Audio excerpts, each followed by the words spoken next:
Hello friends, कैसे हो? I hope आप अच्छे होंगे। हम इस वीडियो के अंदर देख रहे हैं ये हिंदी का मॉडल पेपर है, जिसमें आपके ऐसे बोल सकते हैं 15 क्वेश्चन आपके ग्रामर के रहेंगे, 15 क्वेश्चन टीचिंग मेथड। इस प्रकार ये 30 क्वेश्चन रहेंगे इसमें मॉडल पेपर में, और ये आपकी L1 और L2 दोनों के लिए ही इम्पोर्टेंट है। ठीक है, तो देख लेते हैं इसमें किस प्रकार के क्वेश्चन पूछे गए हैं। देखिएगा, पहला क्वेश्चन किस प्रकार पूछा है, जो 31 नंबर है कि किस भाववाचक संज्ञा का निर्माण है वो व्यक्तिवाचक संज्ञा से हुआ है। अगर ओवरऑल सभी ऑप्शनों को देखें तो ऑप्शन नंबर 3 सही हो जाएगा, क्योंकि ऐसा रोए कहीं ना कहीं ये ईश्वर से बना होगा, और ईश्वर अपने आप में ही एक व्यक्तिवाचक संज्ञा हो जाएगी। यही तो कह रहा है कि व्यक्तिवाचक से भाववाचक संज्ञा कौन सी बनी है, वो बनी है ऐश्वर्य। ठीक है, यानी ईश्वर से ही बनी होगी, क्योंकि ईश्वर एक व्यक्तिवाचक संज्ञा हो जाएगी और ऐश्वर हो जाएगी भाववाचक। बाकी बचपन, केशोर, मातृत्व ये भी भाववाचक हैं, लेकिन ये सभी हैं ना, यानी तीनों के तीनों हैं, ये आपके जातिवाचक संज्ञा से बनी है। जातिवाचक संज्ञा से बनी है कौन? ये तीनों ही तीनों शब्द क्या बने हैं? भाववाचक संज्ञा। तो इस वजह से हम ये कह सकते हैं कि ऑप्शन नंबर 3 सही हो जाएगा। इसमें देखिएगा 32 नंबर क्वेश्चन, किस विकल्प में संकेतार्थक वाक्य है? तो आप देखेंगे सभी ऑप्शनों को, तो इसमें से राइट आंसर हो जाएगा और 2 नंबर ऑप्शन है, यदि तुम आओ तो मैं चलूँ। ये आपका एक संकेतार्थक वाक्य हो जाएगा, तो ऑप्शन नंबर इसका 2 सही हो जाएगा। क्वेश्चन नंबर नेक्स्ट है जो 33 नंबर, प्रत्यय की दृष्टि से किस शब्द की रचना अनुचित है? यानी जो गलत है वो चूज करना है। अगर आप सभी ऑप्शनों को ध्यान से देखें, देखिएगा जैसे मुरेला है, इसमें एला प्रत्यय है, तो ये बात सही है। कटीला में ईला प्रत्यय है, ये भी बात सही है। ससुराल में आर प्रत्यय है, ये भी बात सही है। लेकिन विलीन गलत हो जाएगा। क्यों हो जाएगा? अगर विलीन को देखें तो वी प्लस लीन से बना होगा। ठीक है, तो इसमें कोई आप ये नहीं कह सकते इन प्रत्यय जुड़ा हुआ है, इसमें इन न जुड़ के इसमें उपसर्ग जुड़ा हुआ है वी। ठीक है, तो हम ये कहेंगे, क्या कहेंगे कि विलीन है, उसमें इन प्रत्यय नहीं है। ठीक है, तो ऑप्शन नंबर 3 ही सही हो जाएगा। फिर क्वेश्चन नंबर नेक्स्ट है, समास विग्रह की दृष्टि से कौन सा विकल्प उचित है? यानी जो सही है हमें वो चूज करना है। तो आप 4 ऑप्शनों को देख लीजिएगा। ये करेगा हथ करगा, यानी हाथों से चलने वाला करगा, तो ये बात सही है, और बाकी सभी गलत है। ये जैसे पशु बलि, पशु के लिए बलि नहीं होती है, पशु की बलि होती है, तो इस वजह से गलत हुआ। देशभक्ति, देश के द्वारा भक्ति नहीं होती, देश की भक्ति होती है। भूमि में जन्म लेने वाला, ये भी गलत है। तो इस प्रकार ये तीनों गलत थे, 1 नंबर सही था।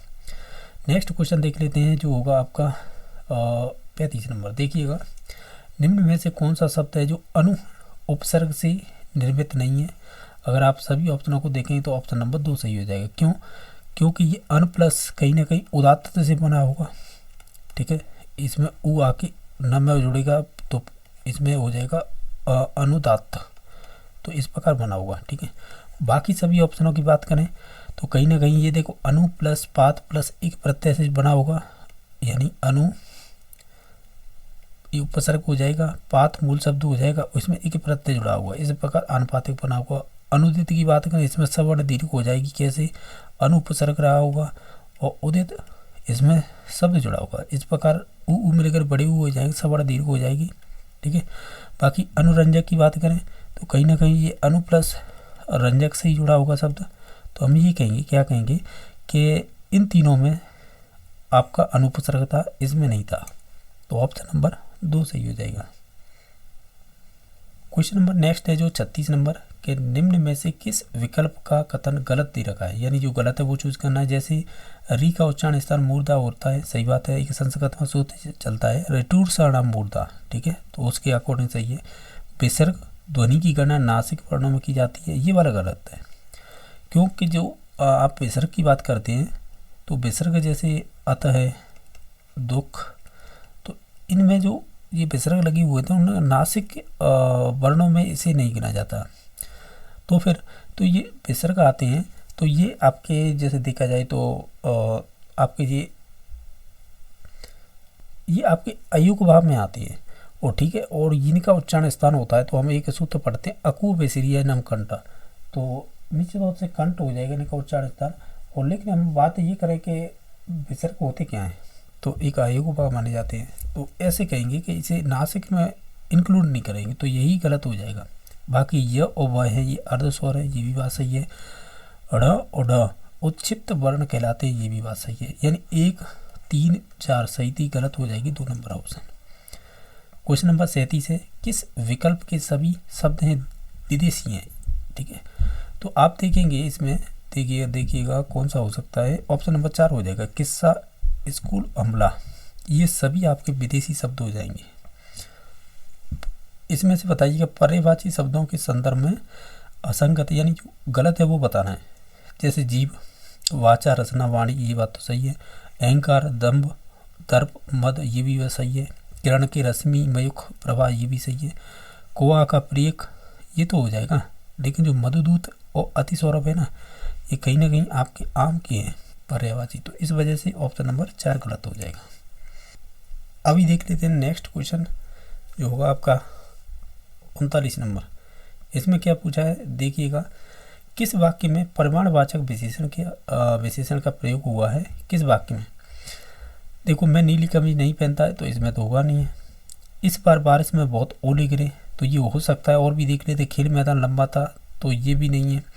दिनेश अच्छा गायक है, ये भी नहीं है। तो ऑप्शन नंबर पर 2 ही सही हो जाएगा, क्योंकि जो बारिश में बहुत से ओले गिरे ना, तो ये परिमाणवाचक विशेषण में आ जाएगा।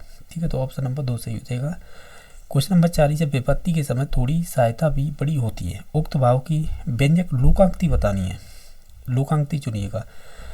जैसे ये कह रहा है विपत्ति के समय थोड़ी सी सहायता भी बड़ी होती है, तो यानी डूबते को तिनका सहारा होता है, तो ऑप्शन नंबर ए सही हो जाएगा। ये सही सेंस बैठ रहा है, यही लोकांक्ति हो जाएगी। यानी जो पूछा था ना, उसका सेंस यही निकल के आएगा।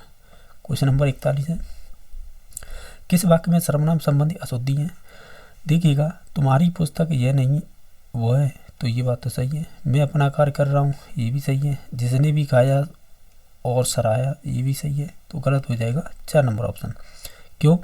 मेरे को कुछ भी याद नहीं आ रहा है, तो हम ये कहेंगे मेरे को नहीं होगा, मुझको कुछ भी याद नहीं आ रहा है, ऐसे सेंस बैठ सकता है, तो इस वजह से गलत हुआ है। और हमें सर्वनाम संबंधी पूछा था। ठीक है, तो ऑप्शन नंबर 4 ही सही हो जाएगा। इसमें देखिएगा, विलोम शब्द की दृष्टि से अनुचित युग्म पहचानिए, यानी जो गलत है। जैसे बद से नेक अच्छा होता है, यानी विलोमार्थी हो जाएंगे। बद से मतलब बदनाम और नेक से मतलब अच्छा।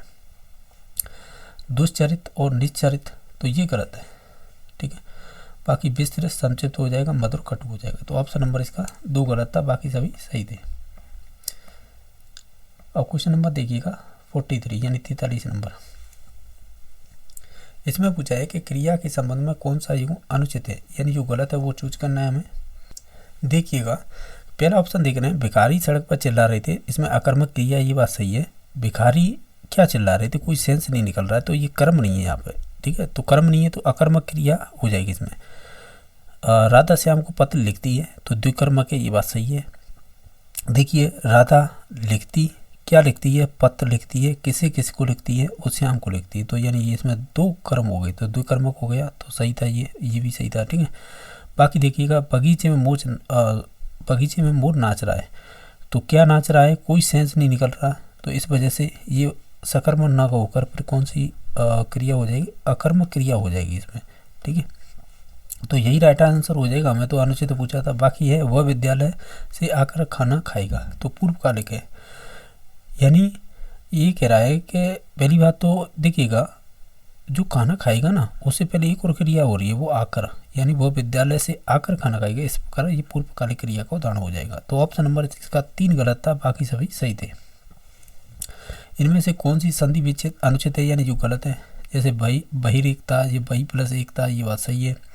आशीर्वचन, यानी आशी है प्लस वचन, ये भी बात सही है।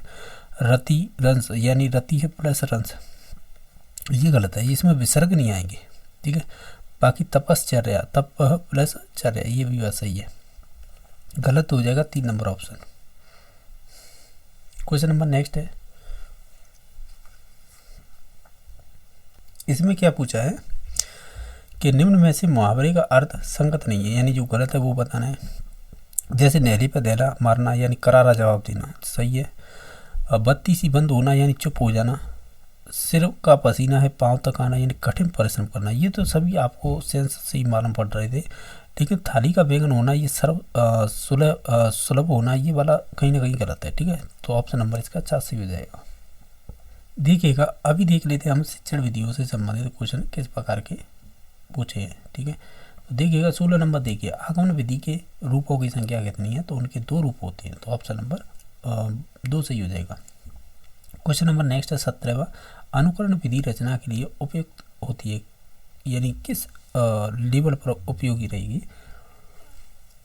अगर आप इन सभी ऑप्शनों को ध्यान से देखें तो वो ऑप्शन नंबर 2 सही हो जाएगा, यानी ये आपकी अपर लेवल पर, यानी कह सकते हैं उच्च लेवल पर उपयोगी हो गई या उपयुक्त हो गई।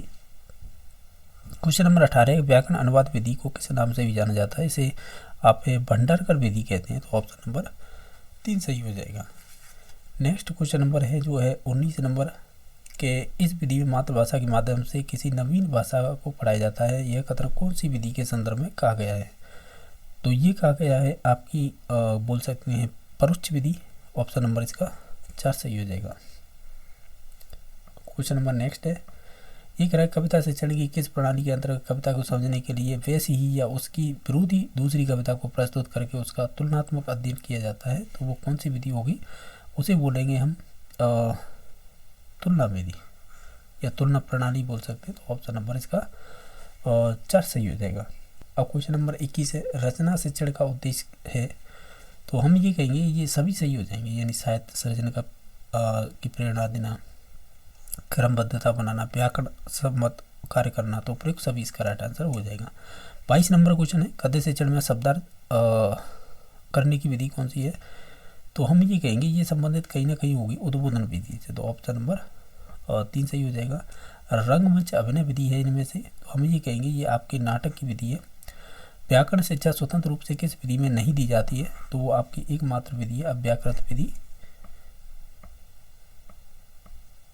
और नेक्स्ट है जो 25 नंबर क्वेश्चन है, किस शिक्षा शास्त्री के अनुसार स्कूल एक बाग अध्यापक की माली और बच्चे पौधे के समान है, तो ये बात कही गई है आपके फ्रॉबले के द्वारा।